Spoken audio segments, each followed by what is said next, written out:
Bismillahir Rahmanir Rahim. Alhamdulillahi Rabbil Alameen. Wassalatu wassalamu ala Sayyid al-Anbiya wal Mursaleen. So continuing with our lectures on how to make halal money. The next section we're talking about is investments. So we spoke about buying and selling, and that's one way of obviously making an investment. And so however we buy and sell and make money, that's in investing, in buying and selling, items or shops or whatever it is. This is a way of making money, of investing money. Contracting out services, that's an investment. Right? So somebody who, for example, invests in, building a school, right? Then they're going to buy and sell to make a school, and they're going to hire people, and then they're going to sell, hire out those services. So this is just a combination of sales contracts and service contracts, ijara, all right? And so it's just complex. We call it an investment. This person invested in a school or invested in a hospital. Well, that's all they're doing. Hiring doctors and selling healthcare, right? So this is just a complex matrix of buying and selling, or buying and selling and contracting out services, or providing services, etc. And so we've already spoken about those two. So all we need to do, make sure, is that we have things are clear. If something is specific, this item itself, this car itself, or this building itself, it cannot be sold on until possession has been taken. Otherwise, if it's a generic service, it can be delivered without taking possession of it.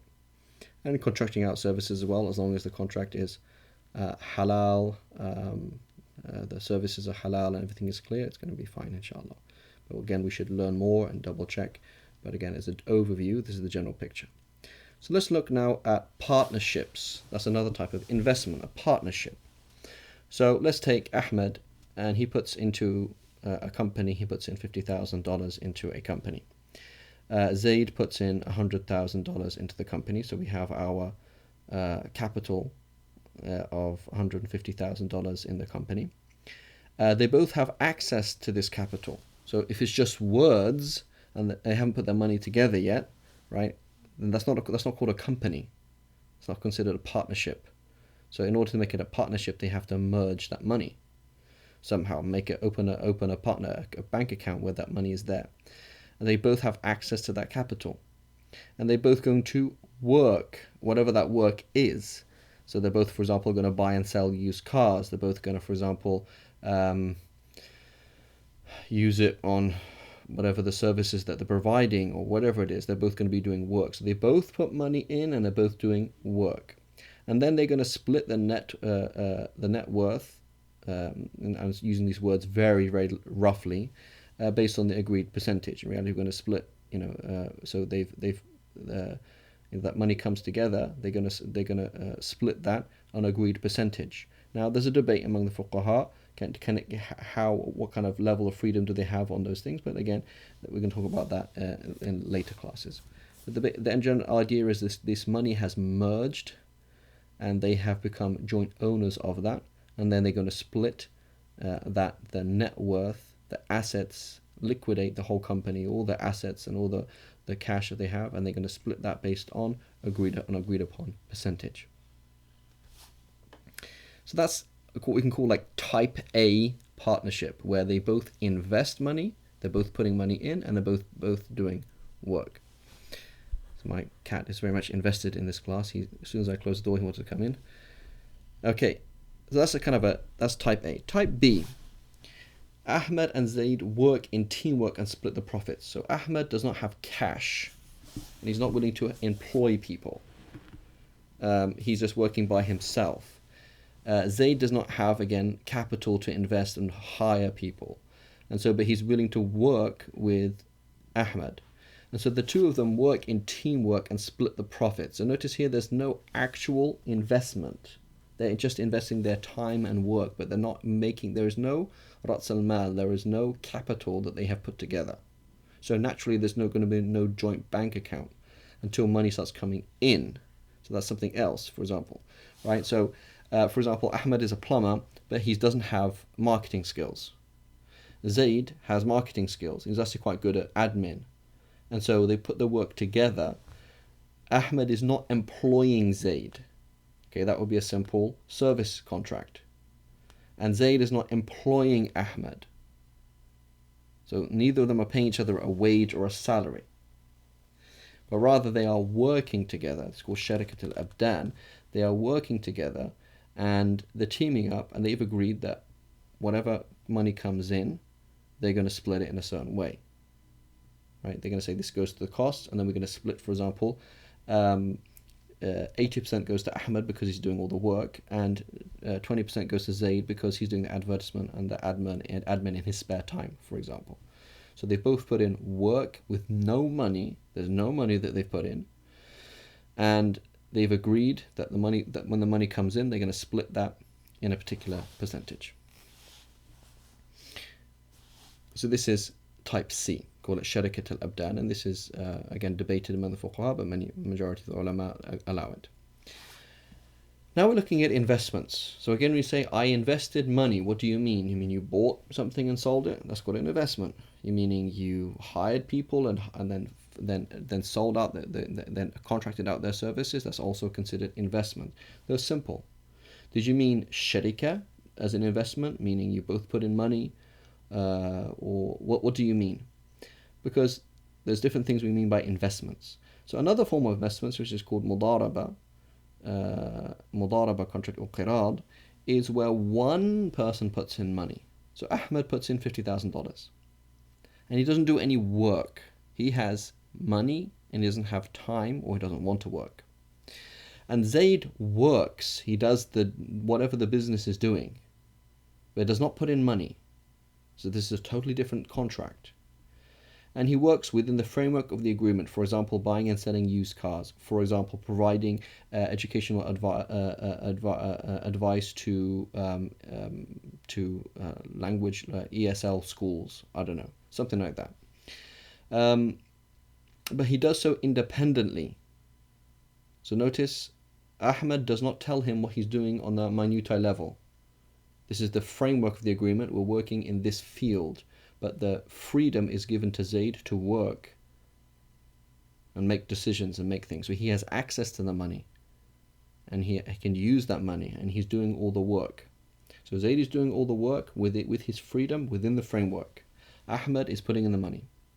And then they split the profits based on the agreed upon percentages, however those are. So Ahmed saying, well, you have no experience, Zaid. I'm not going to hire you. But I'll give you, for example, 2% of the profits if you do this thing.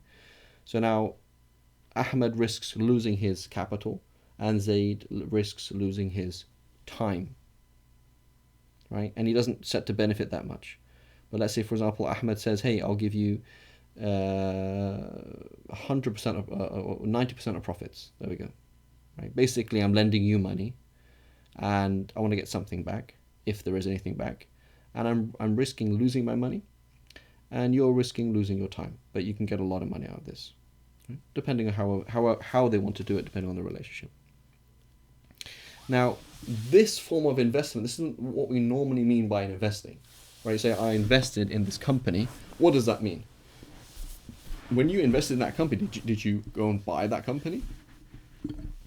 Did you buy the things from that company? Did you invest in that company by providing a service for them or buying a service from them? No, that's not what you mean by investing. What you usually mean by investing is that you put money into that thing, that you are the Ahmed in that scenario.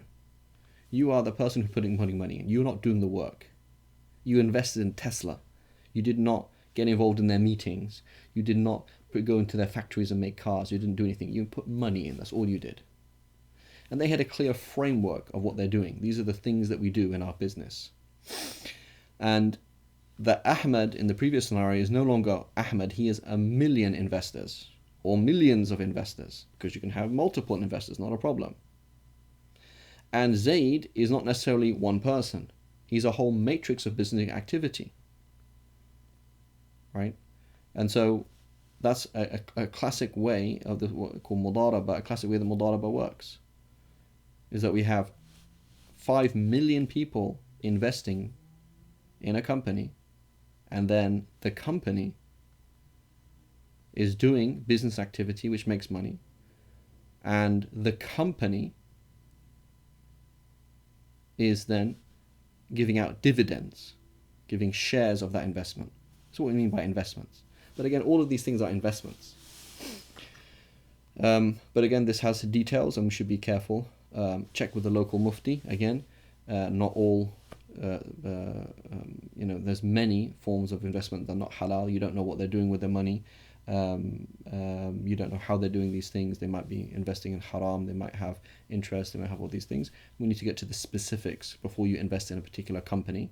And if you're going to set up a company with somebody or you invest in somebody, write it out, give the picture, and show it to a local mufti. Say this looks fine, right? What I'm doing, this is a general picture for a halal mudaraba, halal investment contract where I'm putting in the money and he's doing the work. Particularly when you're working with an existing company, right? An existing company. So this company is going broke and it needs more investors. How does that work? It's not super simple. So you need to check these things out. Go through the specifics with somebody. You can't just take a general YouTube 10-minute idea and play that in life. It doesn't work. Another way we invest is savings accounts. Mashallah, you have $20 million sitting there in your bank account. The immediate thing is open a savings account. You don't need to spend $20 million every single day, do you? So you put your money in a conventional savings account. What does that mean, a conventional savings account? A conventional savings account means you lend the bank money. Okay, you lend the bank money and you receive capital plus interest. So in reality, what does that mean? It means a conventional bank account. Forget the word savings. So if you open a conventional bank account and you receive a very small amount of interest, that is called an investment. You are investing in that bank and they're giving you money back, which is totally haram. So when you open a bank account, any kind of bank account, you have to make sure that there's zero interest, because it's haram to receive any amount of interest. Totally haram. So anyway, with a conventional savings account, what do? Is they're going to lock a certain amount of money in. You can't take that money out. So you're going to put in $50,000, you're going to put in $50 million, whatever it is, and they're going to lock that amount, meaning you've lent it to them for a particular amount of time, and you're going to receive that $50,000 plus interest, and that's guaranteed, right? That's guaranteed. So there's no risk involved, because you just all you're doing is giving all you're losing is the access of that money, but you're getting that money plus, right? And it's a good way of investing. It makes money, but unfortunately it's terribly haram. In an Islamic savings account is different. In an Islamic savings account, what are we going to do? Is that the Islamic bank invests a fixed amount for a fixed percentage of profits. So what's going to happen is you have a bank account with whatever, this Islamic bank account, or this non-Islamic bank account that has, for example, this Islamic savings account option. What are they going to do is they're going to say, okay, how much do you want to invest? Because you're actually investing. So then you're going to say, $50,000. So they say, fine, we're going to lock in $50,000 for 3 years, and over those 3 years, we're going to invest. We're going to invest your $50,000.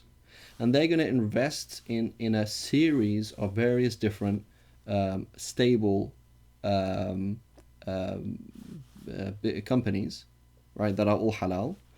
And they're going to make sure that basically we can kind of guarantee you 5% back.